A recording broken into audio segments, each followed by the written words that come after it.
వచ్చే స్థానిక సంస్థల ఎన్నికల్లో కాషాయ దళం సత్తా చాటాలని రాష్ట్ర వైద్య శాఖ మంత్రి సత్యకుమార్ యాదవ్ పిలుపునిచ్చారు. బీజేపీ రాష్ట్ర ప్రధాన కార్యదర్శిగా ఎన్నికైన ఆ పార్టీ సీనియర్ నేత నాగూతు రమేష్ నాయుడు పౌర సన్మానం చేశారు.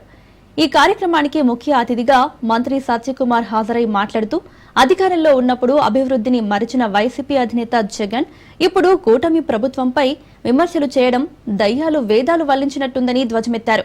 ఇక బీజేపీ క్యాడర్ వచ్చే స్థానిక సంస్థల ఎన్నికలకు సిద్ధం కావాలని విజ్ఞప్తి చేశారు.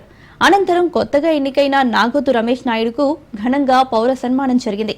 ఈ కార్యక్రమానికి Jammalamadugu BJP MLA Adinarayana Reddy, Adoni MLA Parthasarathi, మాజీ ఎమ్మెల్సీ బత్యాల చెంగలరాయలు పాల్గొన్నారు. అంతకుముందు రాజంపేటలో పార్టీ నేతలు, కార్యకర్తలు పెద్ద ఎత్తున బైక్ ర్యాలీ నిర్వహించారు.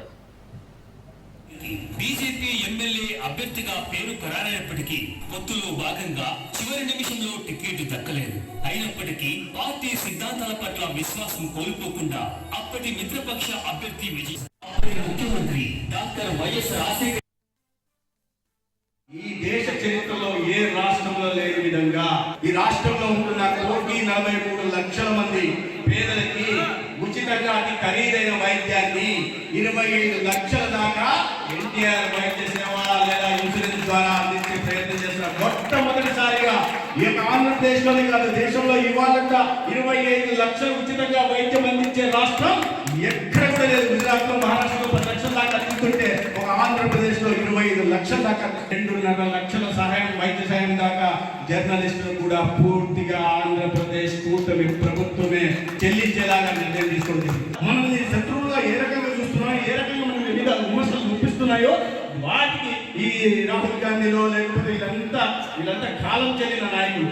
రాష్ట్రంలో కూడా ఒక నాయకుడు ఉండి కేవలం వచ్చింది 11 సీట్లు ఇస్తే నాకు ప్రతిపక్ష నేత హోదా ఇస్తావా లేదా స్పీకర్ అడుగుతారు, చంద్రబాబు నాయుడు గారు అడుగుతారు. ప్రతిపక్ష హోదా అనేది స్పీకర్ ఇచ్చేది కాదు, ప్రతిపక్ష హోదా అనేది ప్రజలు ఇచ్చేది. ఇలాంటి అవమానంగా ఉంది. పులి అని చెప్పుకునేటోళ్ళు పిల్లిలాగా తయారైపోయి నాకు ఇస్తారా లేదా అడుక్కోవడం ఏందయ్యా? నువ్వు మళ్ళీ పోరాడు, ప్రజల సమస్య మీద మాట్లాడు, వచ్చి ప్రజల దగ్గర